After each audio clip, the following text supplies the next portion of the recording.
Please share this video. Thank you for watching. How to weld silver. Heat it well to weld. When it gets hot, clean it with an iron rod. After cleaning, when the silver starts melting, clean it with an iron rod and then start welding with a silver rod. At the same time, weld and clean so that no garbage remains inside the building. If garbage remains, the leakage will not stop.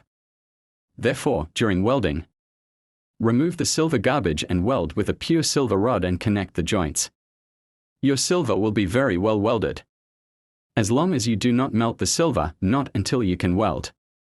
Melt the place where you want to weld well, and when it starts melting, keep cleaning at the same time and weld with a pure silver rod. As you continue welding, you will have the best welding. And where you have welded, apply a compound to the hot spot. In other places, if what you have welded is not leaking, then melt the leak again properly. Clean it, remove the waste. If you don't remove the waste, the silver won't hold and there will be an empty space and it will leak from there. So melt the silver properly, clean it, and continue to weld with a pure silver rod. Remember that the joint must be joined together.